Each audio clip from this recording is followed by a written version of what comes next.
my Bread from Heaven Church. Kumusta na po kayo? Sobrang miss ko na po kayo. And praise God, dahil kahit hindi po tayo physically magkakasama, we have this venue to praise and worship our Lord God. So, hayaan niyo po basahin po sa inyo ang panalangin ng aking puso. Purihin ka, Panginoong Jesus, sa katapatan mo sa iyong mga salita. Ito ang aming matibay na sandigan at lakas sa mga pagsubok na patuloy na dumarating sa aming buhay. Dahil sa iyo ay makaaasa kami ng wagas mong pagpapala ng kapayapaan at kagalakan. Dahil tanging ikaw ang daan, katotohanan at ang aming buhay. Ang naisin mo para sa amin ay laging naaayon sa iyong mga plano para sa aming ikabubuti at hindi para sa kasamaan. Plano para sa aming pag-asa at kinabukasan. Salamat po, Ama, kasi kahit kailan, hindi ka nagkulang. Ang pag-ibig mo nga sa amin walang hanggan. Kaya tanggapin niyo po ang aming awitin ng papuri at pagsamba sa iyong dakilang pangalan. Purihin po natin ang ating Panginoong Jesus. Hallelujah.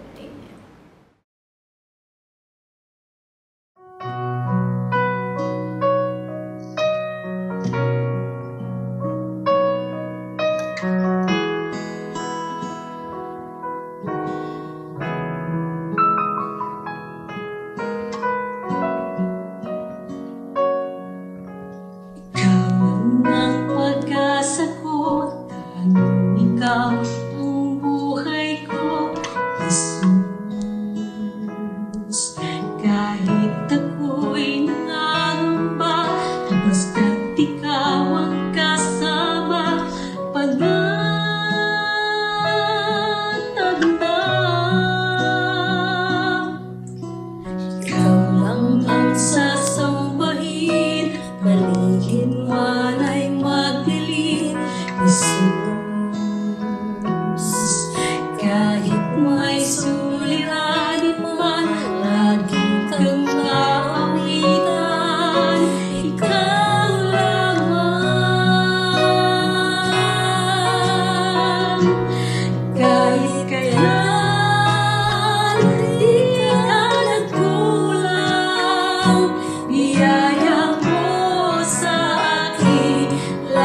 Lahat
pagsubok ng coronavirus pandemic at iba't ibang klase pa ng sakuna, sakit at kalungkutan na kinakaharap ng bawat isa sa atin, ang ating Panginoong Hesus ang ating tanging sandigan.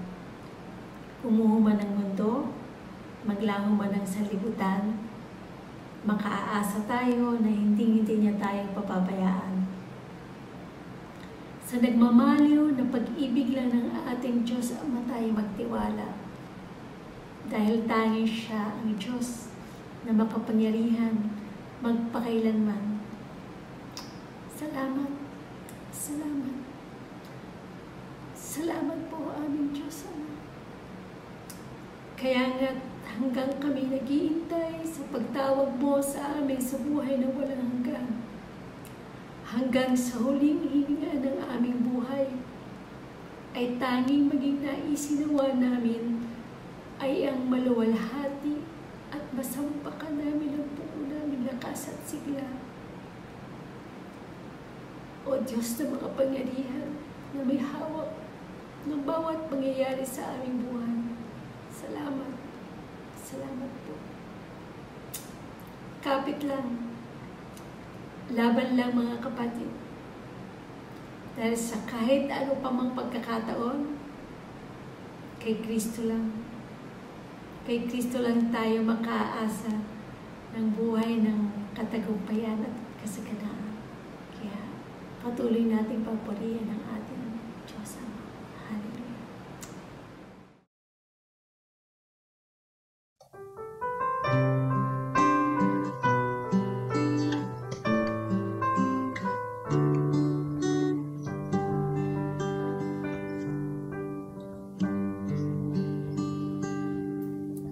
Diyos,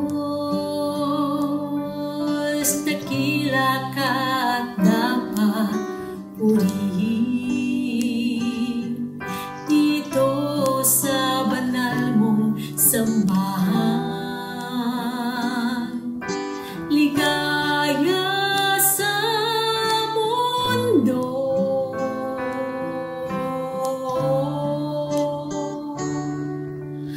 Diyos, dakila ka at sa'yo'y may tagumpay. Panangga ko sa bawat kaaway, yumuyukod sa'yo.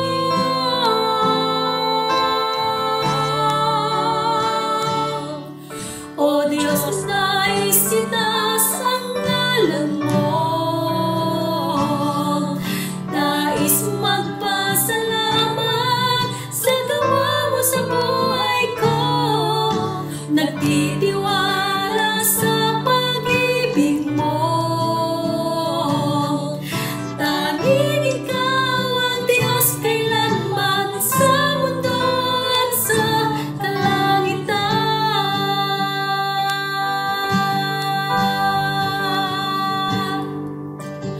Diyos, dakila ka at dapat purihin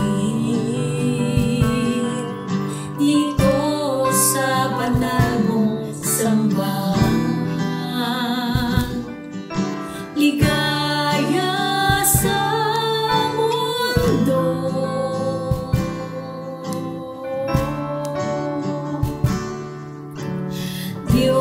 Diyos, dakila ka at sa'yo'y may tagumpay. Panangga ko sa bawat kaaway, lumuyukod sa'yo.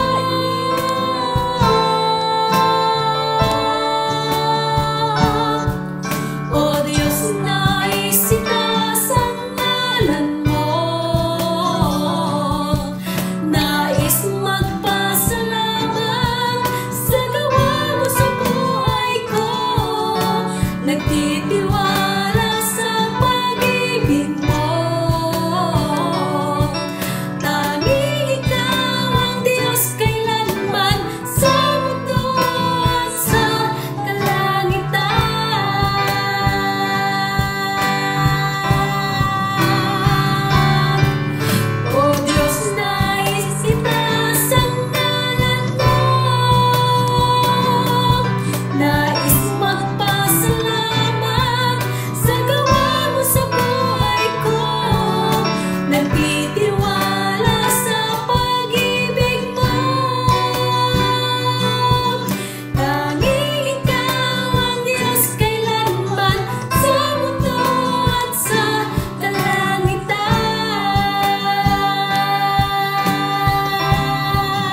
Magandang araw ng Panginoon sa bawat sa atin at ito rin ang araw ng pag-aalala natin ng banal na hapunan. Sa ating pagbubulay-bulay ng salita ng Diyos ay babasahin po natin mula sa aklat ni Juan, kabanatang 1 hanggang 14. Babasahin ko po sa isang saling Tagalog at samahan niyo ako sa inyong banal na kasulatan. Juan, kabanatang 14, talatang 1 hanggang 14. Huwag mabagabag ang inyong puso. Sumampalataya kayo sa Diyos, sumampalataya rin naman kayo sa akin. Sa bahay ng aking ama ay maraming tahanan. Kung hindi gayon, sasabihin ko ba sa inyo na ako'y paroroon upang ipaghanda kayo ng lugar para sa inyo? At kung ako'y pumunta roon ay maihanda ko ang isang lugar para sa inyo, ako'y babalik at kayo'y tatanggapin ko sa aking sarili upang kung saan ako naroon, kayo rin naman ay naroroon. Nalalaman ninyo ang daan patungo sa lugar na aking pupuntahan.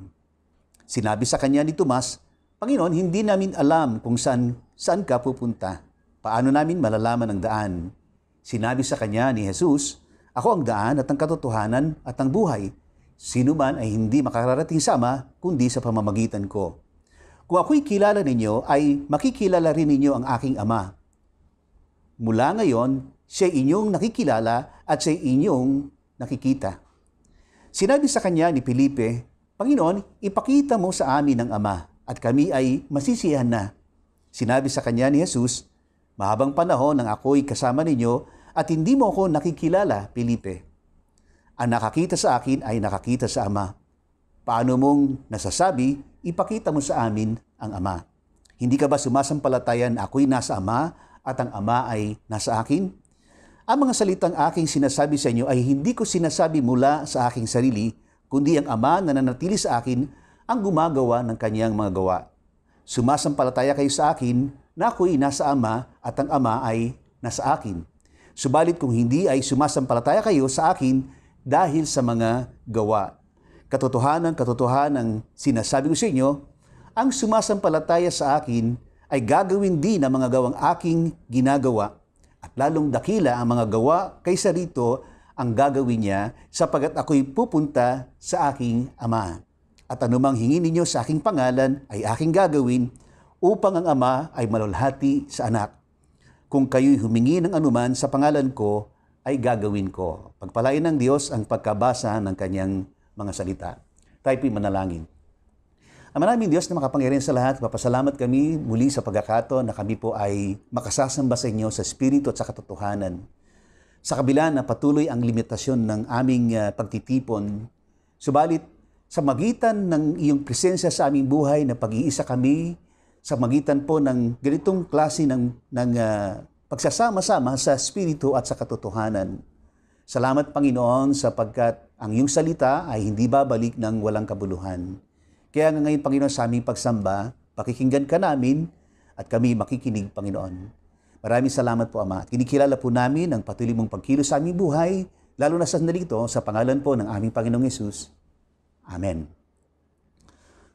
Sa umagang ito ay pinamagatan ko ang mensaheng ito, huwag mabagabag ang inyong mga puso.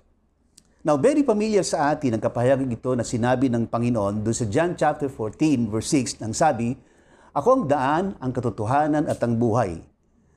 Actually, kung titingnan po natin ang aklat ni Juan, merong 7 kapahayagan na I am o yung ako na sinabi ng Panginoon na matatagpuan natin sa buong aklat ni Juan.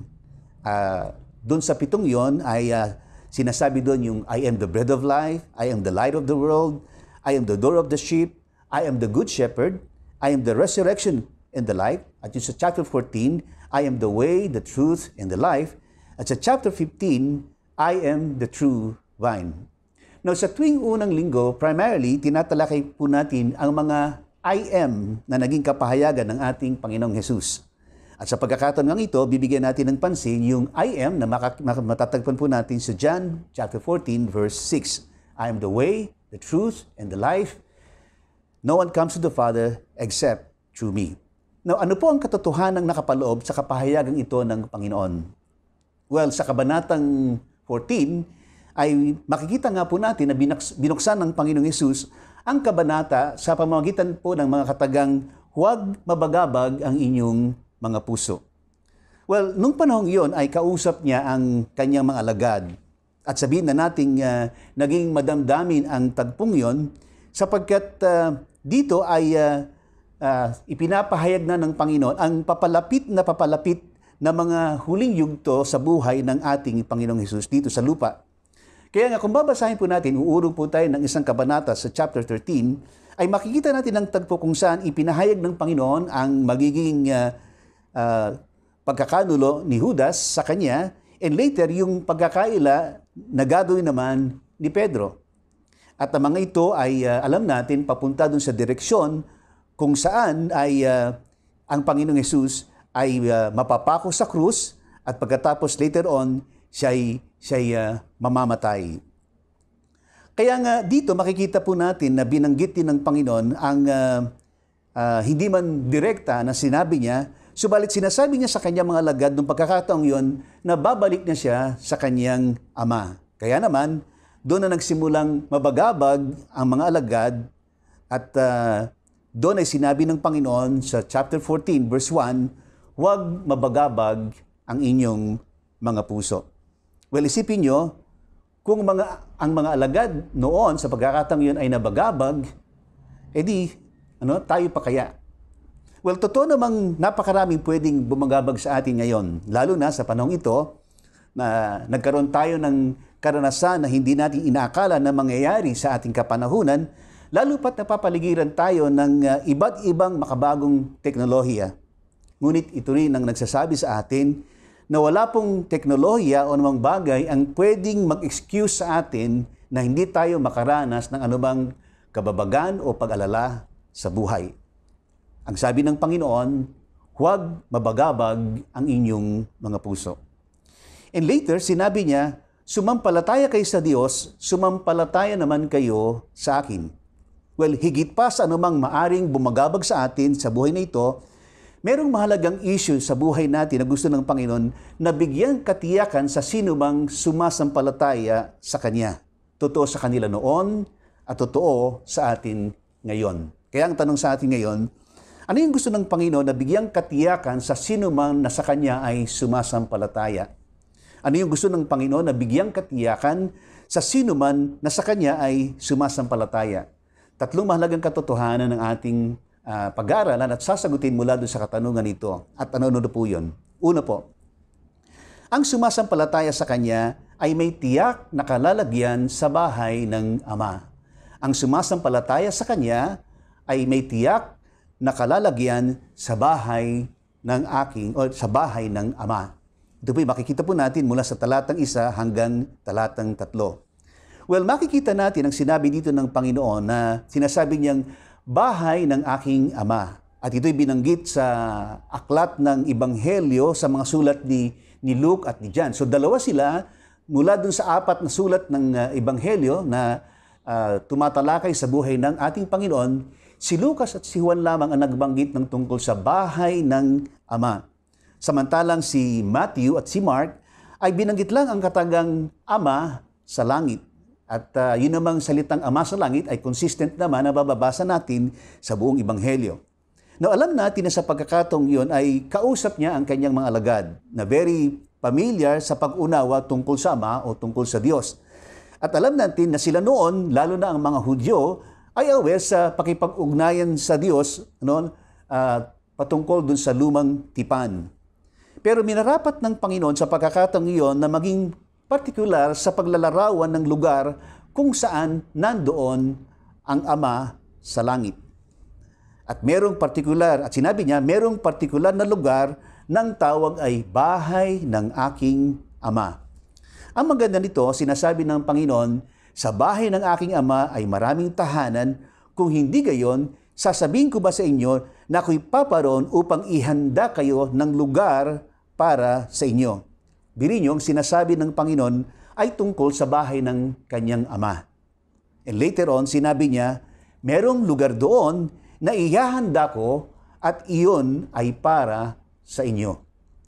Kaya nga, totoo sa mga alagad at sa lahat ng mga sumasampalataya sa Kanya, sa Panginoong Hesus, sa bahay ng Ama, merong lugar doon na inihahanda niya at iyon ay para sa inyo. At ang bahay ng Ama ay maliwanag na tinutukoy niya na hindi matatagpuan saan man sa lupa. Bukod sa maliwanag ang sinasabi sa atin ay tungkol sa bahay ng Ama sa langit, ang anumang bahay sa lupa at anumang nandito ay alam nating may katapusan, nasisira, nabubulok at isang araw ay mawawala. Ngunit ang bahay ng Ama sa langit ay bukod sa ito ay nasa langit, ito ay walang hanggan. O naalala ko ng isang araw, kami po'y magkasama ng aking anak at meron kaming isang pinuntahang elderly couple sa isang exclusive subdivision. At habang kami ay tumatakbo sa aming sasakyan, ay itinuturo ko doon sa aking anak ang mga bahay ng ilang mga kilalang artista. Pero bigla niyang napansin ng isang bahay, isang malaking bahay, although maraming malalaki at magagandang bahay sa lugar na yon, subalit kapansin-pansin ng isang malaking bahay na yon na aming nadaanan. Dahil bukod sa madumi yung bahay, madumi yung paligid, ay tinutubuan na ng mga damo ang paligid at ginagapangan na rin ng mga halaman yung bahay. Well, mukha namang bago yung bahay, subalit walang tao. Kaya naman marumi, dinadamo, at ginagapangan na ng mga halaman. Ang naisip ko lang ay maaring yung pamilyang nakatira doon ay pumunta ng malayong lugar, maaring sa ibang bansa, at doon na sila inabutan ng quarantine at hindi na sila nakauwi hanggang sa ngayon. Well, ang sinasabi natin, gusto nating sabihin, ganyan ang bahay sa lupa. At anumang naandito, naluluma, nabubulok, at dadating ang isang araw ay masisira. Ngunit ang bahay ng Ama sa langit ay iba, sapagkat ito ay walang hanggan, at ito'y walang katulad. Now, alam natin sa isipan din ng mga Hudyo at maging sa mga Grego noong panahong yon, maliwanag sa kanila ang konsepto ng tinatawag na temporary place. Kaya nga, pangkaraniwan sa kanila noon ang paggamit na tinatawag na tent o kaya yung tolda. Kaya kung matatandaan niyo ay si Pablo na isang naging tagasunod ng Panginoon, ang isang naging pangunahing hanap buhay niya ay yung gumawa at pagbebenta ng tent o ng tolda. In fact, maging sa ating kapanahunan, may isang grupo ng mga tao na pinili na panatilihin ang kultura ng pagtira o paggamit nila ng tent bilang kanilang tirahan. Ang tawag sa kanila ay mga Bedouin. At sila ay partikular na makikita sa bansang Israel.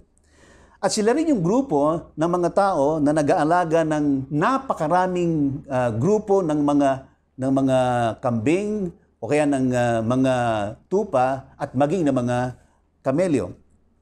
Actually, nung pumunta kami sa Egypt, ay sila yung mga umalalay sa amin sa pagsakay sa camel papunta doon sa Mount Sinai. At alam niyo ba na may natuklasan kami na meron pa lang ibang branch ng KFC doon. Iba nga lang version. Hindi yung KFC na alam natin, kundi Kentucky Fried Camel.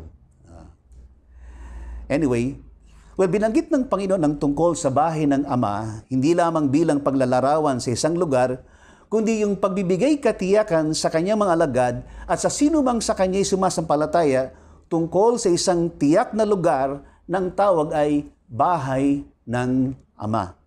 Well, gaano nga ba kahalaga ang katotohanan ito sa kanila noon at maging sa atin ngayon? Well, napakahalaga ng bagay na ito sapagkat ito'y may kinalaman sa concern ng bawat isa sa tinatawag na afterlife o yung buhay pagkatapos ng kamatayan. Meaning, saan tayo o ano yung magiging kahinatnan natin pagkatapos na tayo ay mamatay. Well, hindi naman kaila sa atin ng mga tao sa iba't ibang panahon ay nag-establish ng kanilang paniniwala tungkol dun sa tinasabi nating afterlife. Well, marami sa atin ang maring pamilyar dun sa tinatawag na Pyramids of Egypt at kilala sa tawag na The Great Pyramid of Giza because it's located in Giza, Egypt. Now, noon po ang Egypt na kinikilalang pinaka makapangyarihang bansa, yung Great Pyramid of Giza is a defining symbol of Egypt. Ano? Pero later on, dahil nga lumipas ang panahon, but then, yung pong Pyramid of Giza ay kinikilala as the last 7 wonders of the ancient world. Well, bakit? Kasi hanggang ngayon ay makikita pa natin siyang nakatayo sa lugar na yon. At nung panahon yon, ang sabi, ginawa ang Great Pyramid of Giza at ilan pang mga pyramids na nandun bilang bahay or basically to house the remains of the deceased pharaohs who ruled over ancient Egypt. At kung magpupunta kayo doon, 3 yung naglalakihang pyramids na makikita po doon sa lugar na yon na itinayo at inilaan sa 3 makapangyarihang pharaohs during 3 different dynasties. No? Ito po ay yung tatlong pharaoh na yon ay si Pharaohs Khufu, Khafre, and Menkaure. At naniniwala din sila na yung portion of the Pharaoh's spirit called Hiska was believed to remain with his corpse. So, bagamat patay na, yung spirito ng Pharaoh still remain with his corpse. And the proper care of the remains was necessary in order for the former Pharaoh to perform his new duties as king of the dead. Namatay man yung Pharaoh, pero magkakaroon siya ng bagong duty as the king of the dead. Now, naniniwala sila dun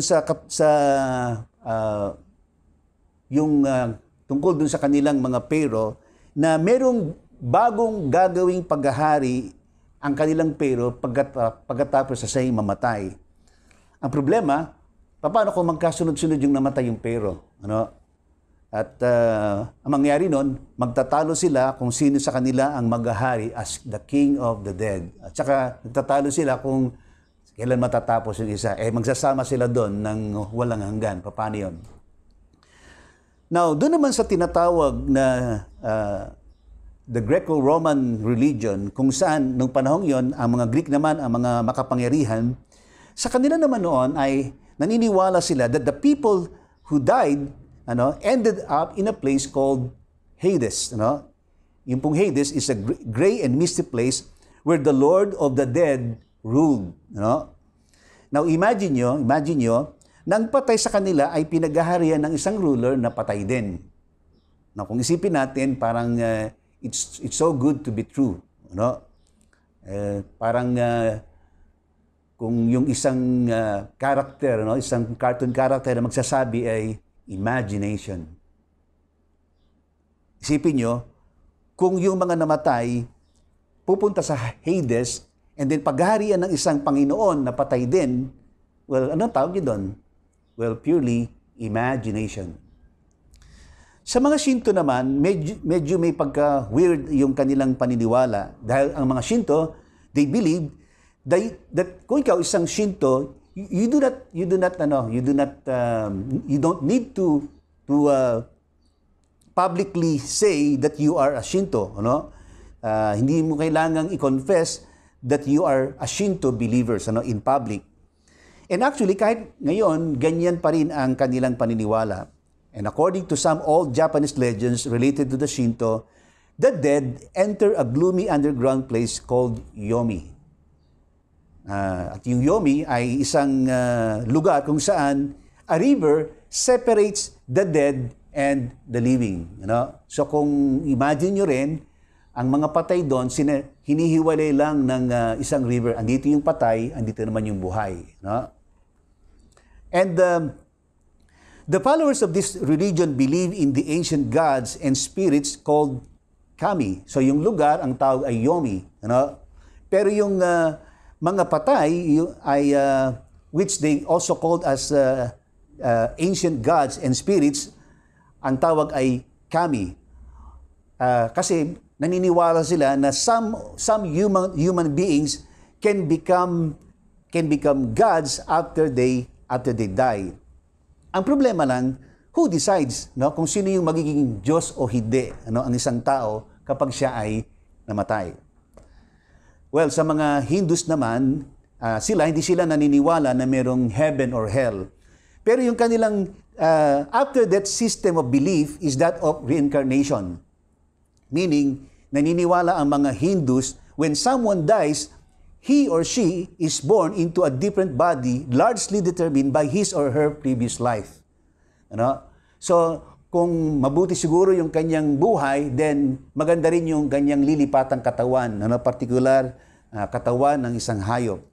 Kaya nga, maaring ang mga Hindus ay nag-iingat pumatay ng hayop kasi nga, kahit pusa pa yan, baka doon nag-reincarnate yung kanilang mahal sa buhay. Well, sa Chinese traditional belief naman, yung mga Chinese traditional religion, those who live according to the Chinese traditional religion believe in a peaceful life after death, one that an individual can attain through performing specific rituals and showing great honor to the ancestors. Upon death, the god Chung Huang determines whether someone's spirit is virtuous enough to go and dwell with the immortals in Buddhist paradises, or to a hell followed by an intermediate rebirth into their next reincarnation. Well, kung mapapansin nyo, yung paniniwala ng Chinese religion ay parang may combination ng Shinto at saka ng mga Hindus. Well, lastly, yung mga Muslims na alam natin at narinig natin yung famous belief na kapag ang isang lalaki ay namatay, especially one who follow closely in the faith, pag namatay siya, makakatanggap siya ng 72 virgins, and sa babae naman, just one man for each of them to do all sorts of things para sa kanila on the other side. Ang Muslims believe in a good place called paradise and a bad place called hell. So, ang mga mabubuting Muslims sa paradise, ang masasama naman ay sa hell. So, kung mamamatay siya, ang isang Muslim, especially he's very closely in the faith, makakatanggap siya ng 72 virgins. At the same time, sa mga babae ay isang lalaki na maglilingkod sa kanya kumbaga for eternity. Meaning sa kanila, yung pagpunta sa paradise ay isang incentives. Kaya nga marahil, yung iba ay nagpapakamatay at maglalagay ng bomba sa kanilang katawan dahil total naman, pag namatay sila, meron silang 72 virgins, and sa mga babae, meron silang isang lalaki who will serve them for eternity. Now, hindi natin huhusgahan ang mga paniniwalang ito. Pero ang magandang makita natin sa pagkakataong ito ay yung mga katotohanang sinabi ng Panginoong Hesus na hindi lamang options na pwede natin i-consider kasama ng mga nabanggit natin na paniniwala concerning sa issue ng afterlife. Sapagkat nagsasalita ang Panginoon ng katotohanan tungkol sa isang tiyak at siguradong lugar at walang pagdududa. Again, ang sabi sa verse 2, sa bahay ng aking ama ay maraming tahanan. Kung hindi gayon, sasabihin ko ba sa inyo na ako'y paroroon upang ihanda ko ang lugar para sa inyo. Ngayon, alam na natin kung paanong ang mga katotohanan ito na sinabi ng Panginoon ay mapanghahawakan natin sapagkat nagsasalita ang Panginoon sa mga alagad noon at maging sa atin ngayon na sumasampalataya sa Kanya, nagsasalita siya sa konteksto ng kanyang pagiging tagapagligtas. At bilang tagapagligtas, ay gagawin niya yung mapako sa krus, mamatay, at muling mabuhay. At ang lahat ng ito ay isa na katuparan ng ating Panginoong Hesus. Meaning, may kasiguraduhan at mapanghahawakan ng sino mang sumasampalataya sa Panginoon, totoo sa kanila at totoo sa atin ngayon, at sa sino mang sasampalataya sa Kanya, ay makatitiyak ng bahay ng Ama. Sa kadahilanan, siya lamang ang tanging tagapagligtas na napako sa krus, namatay at muling nabuhay. Kaya nga maliwanag, wala tayong kinalaman para tayo'y magkaroon ng anumang katiyakan sa walang hanggan liban sa Kanya. In fact, nang siya'y mapako sa krus, na mamatay at muling mabuhay, ay kapahayagan yan ng pag-ibig at pagliligtas ng Diyos sa atin mula sa kasalanan. At ang talagang issue dito ay ang pag-aari ng Diyos na kailangan niyang tubusin sa pamamagitan ng kamatayan ng Panginoong Hesus sa krus para maibalik yaong sa Kanya na pinili niya bago pa nilikha ang sanglibutan. Dahil doon, sa pangkasalukuyan, mapangahawakan natin ang mga katagang binitawan ng Panginoon sa verse 3, sapagkat ang mga ito ay saklaw ng Kanyang gagawin bilang tagapagligtas. Meaning, isang araw, siya'y muling babalik upang isama sa bahay ng Ama ang sinumang sa Kanya ay sumampalataya. Ang tanong na lang, nakatitiyak ba kayo na siya ang inyong tagapagligtas? Kaya nga ang pananampalataya natin ay magsasabi sa atin, kahit ano paman ang pinagdadaanan natin sa buhay, walang karanasan o anumang bagay sa buhay ang makapagpapabago ng Kanyang ipinangako sa sinumang sa Kanya ay sumasampalataya. Kaya naman, ang kapahayagan ni Apostol Pablo dun sa Romans chapter 8 verse 18 ay ganito, itinuturing ko na ang pagtitiis sa panahong kasalukuyan ay hindi karapat-dapat maiambing sa kaluwalhatiang mahayag sa atin. Dahil dito, dapat kahit ano pa man ang pinagdadaanan natin, hindi mababaling dapat ang ating atensyon. This is not our home. No? Alam niyo, wag lang tayong magmamadali, but in Christ, we are in our way going home. We are on our way going home. Naalala ko yung mga tinatawag nating mga LSI o yung locally stranded individuals. Sila yung mga kababayan natin na alam nating nagdanais sanang makalis ng ibang bansa at makapaghanap buhay abroad. Alam naman natin ng kahirapan lalo sa panahong ito. Pero naipit sila ng ilang beses ng cancellation ng kanilang mga flights dahilan na rin sa epekto ng patuloy na lumalaganap na pandemya. Ano? Kaya hanggang ngayon ay hindi pa rin sila makalis. Well, ginawan sila ng programa ng ating pamahalaan para maibalik na lang yung iba sa kanila doon sa kanila mga probinsya. Subalit ang problema ay ganun din. Nakakancel yung mga flights nila sa issue naman ng pagtanggap ng kanilang mga localities sa takot na baka maaring carrier sila ng virus. At hindi naman kaila sa atin kung paano itong mga LSI nito ay kung saan-saan na lang sila natutulog.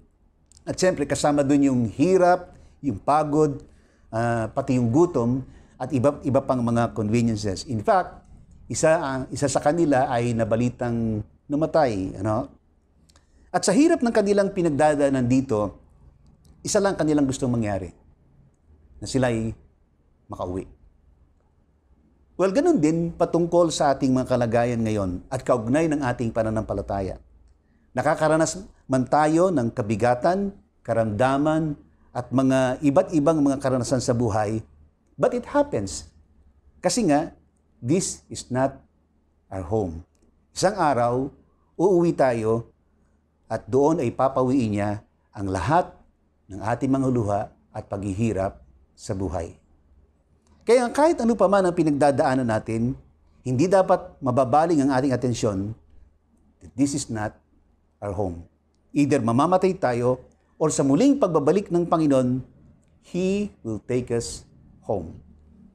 At doon tayo sa bahay ng Ama walang hanggan. Tandaan natin, merong lugar doon na inihanda ng Panginoon para sa inyo. Ang sumasampalataya sa Kanya ay may tiyak na kalalagyan sa bahay ng Ama.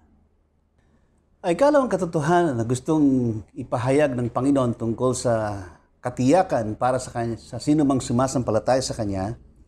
Ang sumasampalataya sa Kanya ay may tiyak na daan patungo sa Ama.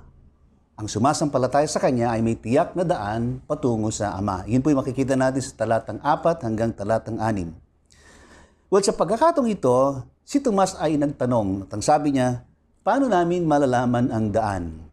Well, ito naman ay direktang sinagot ng Panginoon at ang sabi ng Panginoon, ako ang daan, ang katotohanan at ang buhay, sino man ay hindi makararating sa Ama, kundi sa pamamagitan ko. Well, sa orihinal na salin sa Grego, kung saan ay nanggaling ang salitang daan, na ginamit sa bagay ito ay either tumutukoy sa literal na road o yung daan, at if figuratively, ito ay tumutukoy dun sa a means or a mode. Meaning, ang tanong ni Tomas, bagamat hindi naging specific, ay maaaring tumukoy sa literal na daan o pwedeng yung figuratively a means or a mode.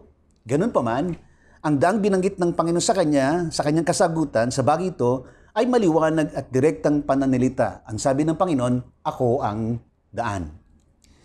Well, naalala nyo sa lumang tipan, nangyari na rin ng mga tao noon ay gumawa ng isang malaking tore, at ang tawag doon ay Tore ng Babel, dahil gusto nilang makabot sa langit. Pero, kung babasahin po natin sa Genesis chapter 11, hindi nagustuhan ng Panginoon ang ginawang yun ng mga tao. At doon nagsimulang magkaroon ng iba't ibang wika ang mga tao. Well, this reminds us na yung pong teknolohiya ng paggawa ng malaking gusali ay taglay na nila noon pa man. No? Well, anyway, kahit pa ngayon na nakakagawa na tayo ng higit pang matataas na gusali. In fact, kahit nga mga sasakyang nakakaabot na sa matataas na himpapawid o maging sa kalawakan, ang sinasabing daan patungo sa Ama ay walang kinalaman sa anuman sa buhay na ito. At alam niyo kung bakit? Well, isipin niyo na lang kung ilang beses na ang tao ay nakarating na sa labas ng mundo. No? At kailan lang ay nakita natin ang Amerika ay nagpalipad ng ilang mga male astronauts papunta sa tinatag na International Space Station. Well, actually, kahit naman ngayon, sa pamamagitan po ng makabagong teknolohiya, nakikita na rin natin ang galaxy at ang buong universe, pero ang langit hindi pa rin nakikita o hindi pa rin nararating. Anyway, alam na natin ang science at ang technology are not particularly, have interest tungkol sa, not primarily interested in heaven. Ngayon, lahat halos ng gusto nating malaman is available with the use of the internet. At subukan po nyo itong gawin ito, na you go to the internet, i-type nyo yung katanungan, how to get to heaven. At, dun sa mga makikita nyong lalabas at in my search, ganito pang lumabas. How to get to heaven. What are the ideas from the different religions about how to get to heaven? Well, ilan sa mga nabanggit, ang sabi ay, most believe that hard work and wisdom will lead to ultimate fulfillment, whether that is unity with God, according to Hinduism, Buddhism, and Baha'i, or freedom and independence, according to Scientology and Jainism. Others, like Unitarianism and Wicca, teach that the afterlife is whether you want it to be. So meaning, depende na lang kung gusto mo o hindi, well, merong afterlife. Yun yung ibang paniniwala. And salvation is not an issue because the sin nature does not exist. A few believe either the afterlife doesn't exist or it's too unknowable to consider. Yung iba, hinayaan na lang nila sapagkat parang it's impossible, unknowable to consider.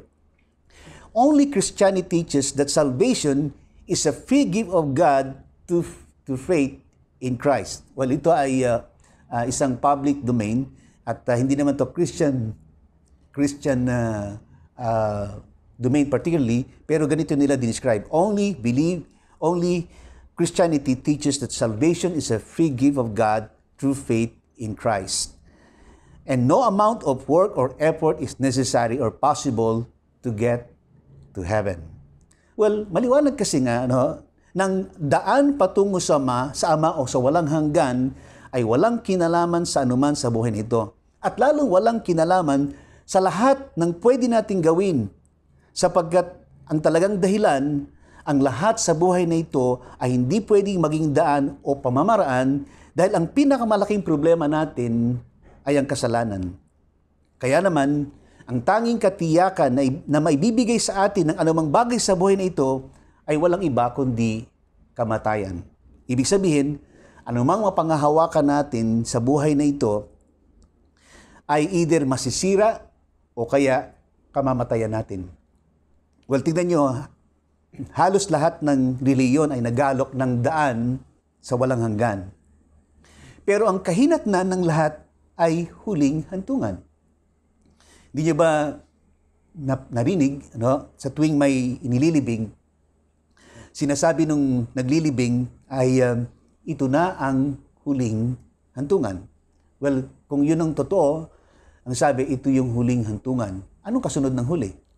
Buti na lang, hindi yun ang totoo. Kaya nga ang daan at pamamaraan natin para makapunta sa walang hanggan ay hindi ating jurisdiksyon. Dahil wala naman talaga tayong magagawa. At kahit anong gawin natin, lahat ay mauwi sa wala at sa kamatayan. Ang Biblia nagsasabi, ang lahat ay nagkasala at hindi nakaabot sa kalwalhatian ng Diyos sapagkat ang kabayaran ng kasalanan ay kamatayan. Pero ang maliwanag na sinasabi ng Panginoon, sa kanyang sinabi, ako ang daan, ang katotohanan at ang buhay. Sino man ay hindi makararating sa Ama, kundi sa pamamagitan ko. At maliwanag, ang daan patungo sa Ama ay walang iba kundi tanging ang Panginoong Hesus lamang. Sa Kanya lamang natin matatagpuan ang daan. Meron po ako isang nabasa na isang article at ang sabi ng author, nung sinabi daw ni Jesus, I am the way, the truth, and the life, he lays down 3 degrees as if he had said that he is the beginning, and the middle, and the end.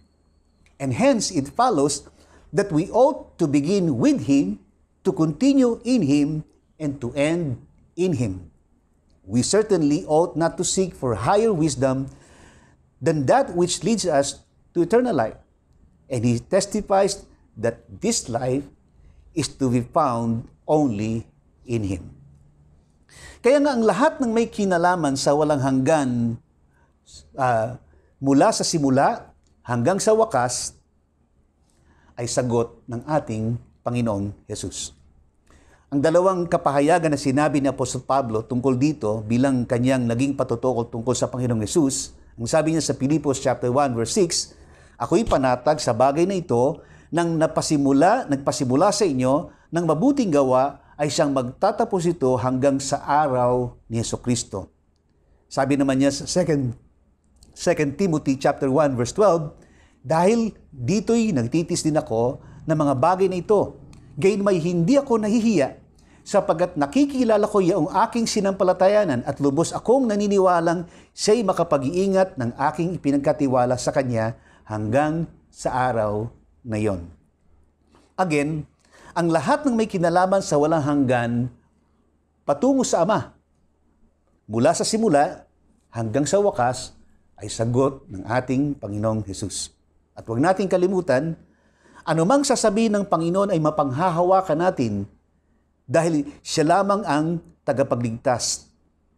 At siya lamang yung tagapagligtas na namatay, napako, namatay, at muling nabuhay. Well, totoo na sinabi ng Panginoon na merong lugar na ang tawag ay bahay ng Ama. At yung bahay ng Ama ay nandun sa langit. Kaya kahit po ano pa mang lugar ang ialok sa atin ng sinuman, hindi po natin yan mapanghawakan sapagkat liban sa ating mga kasalanan ay mapagtagumpayan ng kamatayan at muling pagkabuhay, wala tayong aasahan at ang ating pananampalataya ay walang kabuluhan.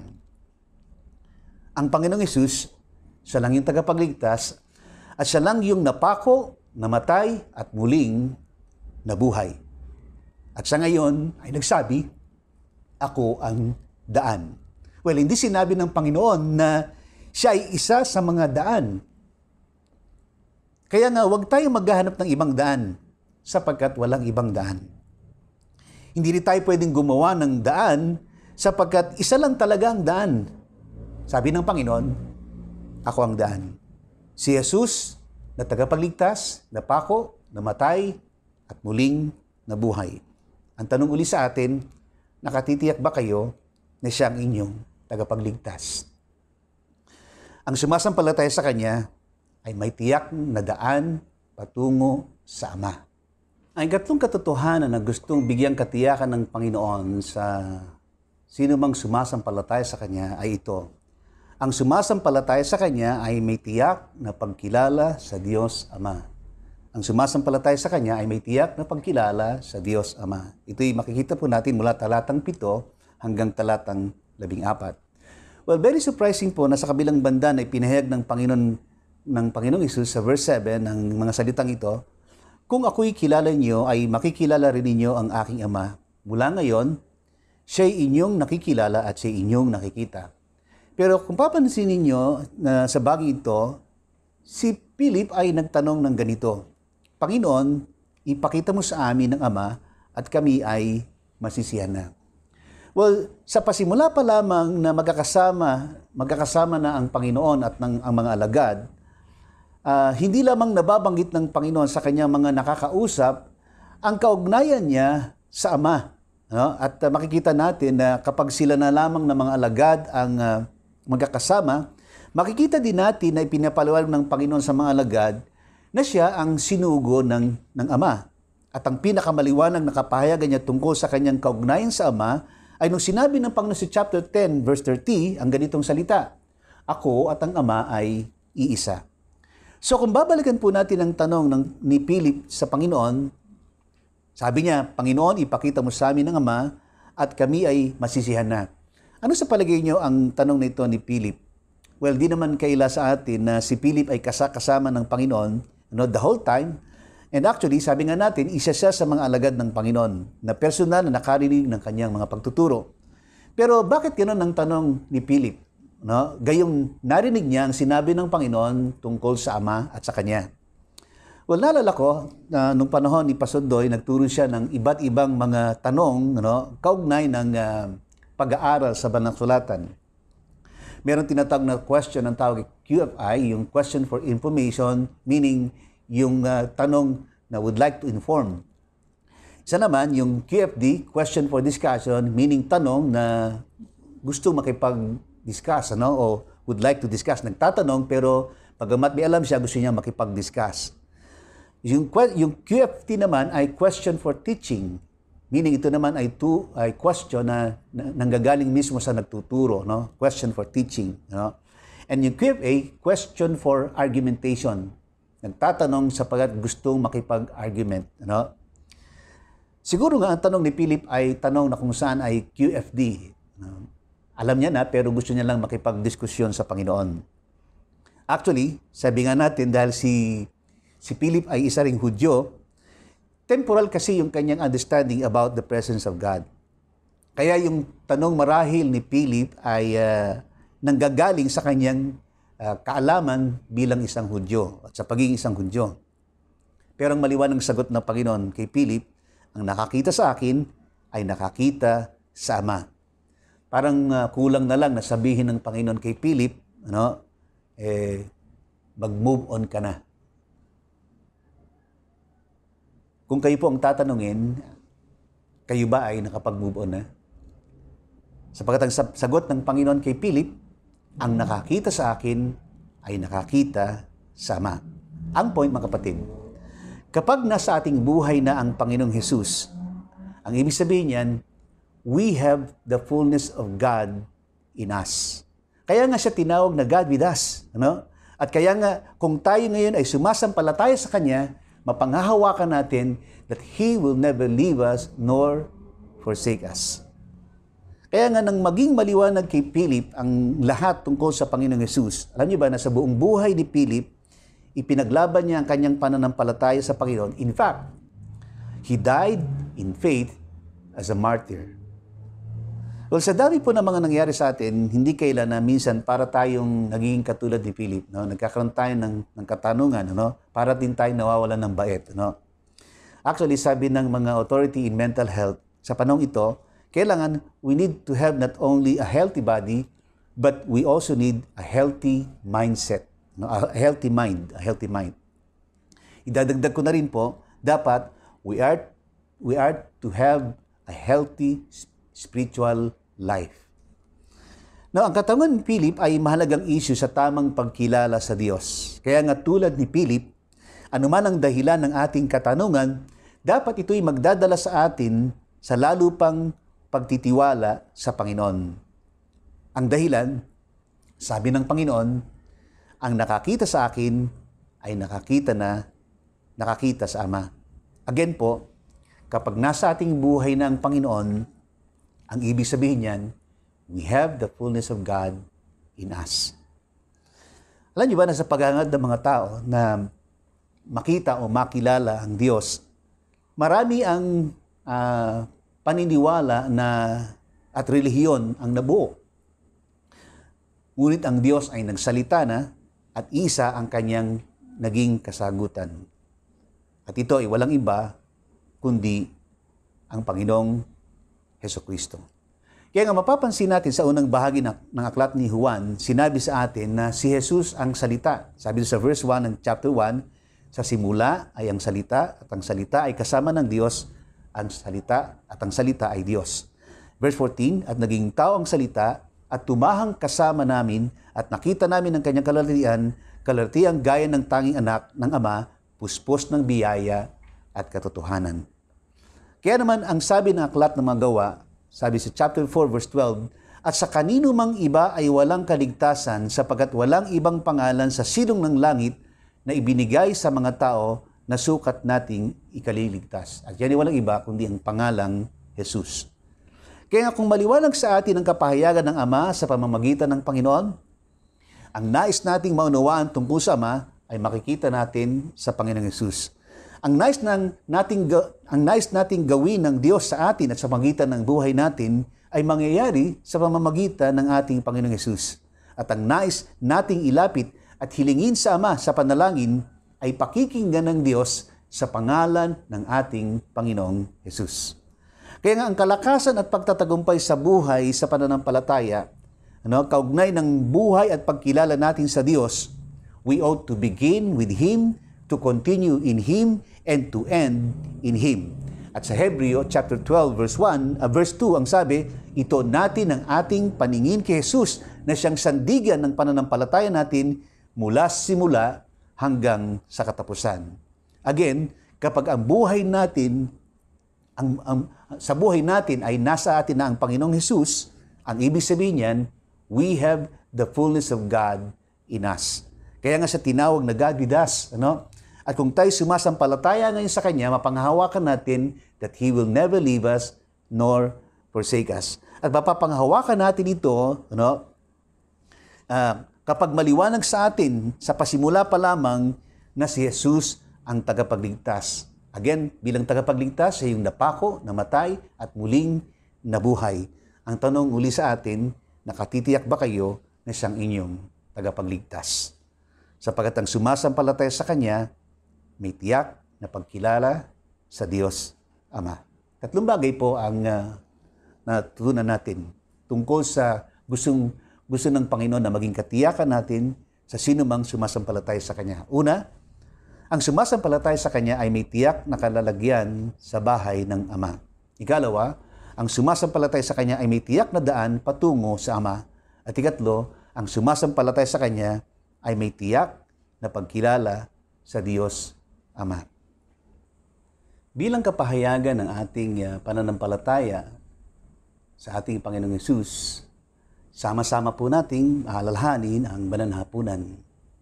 At mula sa sulat ni Apostol Pablo, mula sa unang Korinto, kabanatang 11, talatang 23 na sumusunod, ay ganito ang ating mababasa. Sapagkat tinanggap ko sa Panginoon at binibigay ko naman sa inyo, ang Panginoong Hesus, nung gabing sa'y pagkanulo ay dumampot ng tinapay, pinagpira-piraso at sinabi, ito ang aking katawan na nagkaputol-putol dahil sa inyo, gawin ito sa pag-aala-ala sa akin. Gayun din naman ay kinuha niya ang saro at sinabi, ang sarong ito ang bagong tipan na pinagtitibay ng aking dugo, gawin ninyo sa pag-aala-ala sa akin. Sapagkat sa tuwing kakain kayo ng tinapay at iinom sa sarong ito, ay pinahayag niyo ang aking kamatayan hanggang sa aking muling pagbabalik. Ating kainin ang tinapay at inumin ang saro.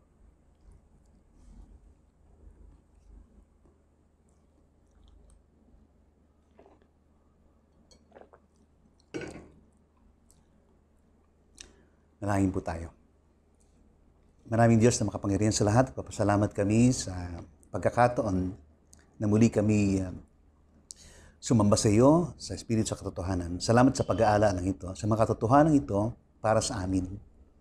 At anuman ang aming kababagan, aming pag-aalala sa buhay, higit sa lahat, meron kaming katiyakang mapanghahawakan dahil kami sa iyo. Kaya nga lahat ng aming mga pagtitiis, paghihirap, maging karamdaman o namang karanasan, isang araw ay iyong papawiin. Salamat Panginoon at patuloy na tulungan mo kami sa lahat ng pinagdadaanan namin ngayon. Ikaw ang kalakasan at ikaw ang kanlungan namin. At sa lahat ng mga kabigatan at karanasan na ngayon ay pinagdadaanan namin, patuloy rin Panginoon ang biyaya mo'y subagana sa amin. At gamitin mo ang buhay namin ay maging patotoo para sa iba. At salamat Panginoon sapagkat ikaw'y patuloy na kumikilos sa amin sa lahat ng bagay para sa aming ikabubuti. At nangako ka, bilang ikaw ang aming Diyos, hindi mo kami iwan, ni pababayaan man. Sa magitan po ng iyong salita, ay iyong igawad ang iyong masaganang pagpapala sa bawat isa. Sa inyo na mga anak ng Diyos, tanggapin niyo ang pagpapala mula sa Kanya, na siya na makagagawa ng higit sa lahat ng maaari nating isipin at tilingin sa magitan ng Kanyang kapangyarihang sumasa atin. Pagpalain kayo ng Diyos at ingatan kayo. Paliwanagin nawa ng Kanyang mukha sa inyo at mabag sa inyo. At ilingap nawa ng Panginoon ang Kanyang mukha sa inyo. Bigyan kayo ng kalakasan at pagtatagumpay sa pangalan ng Ama, ng Anak at ng Espiritu Santo. Amen.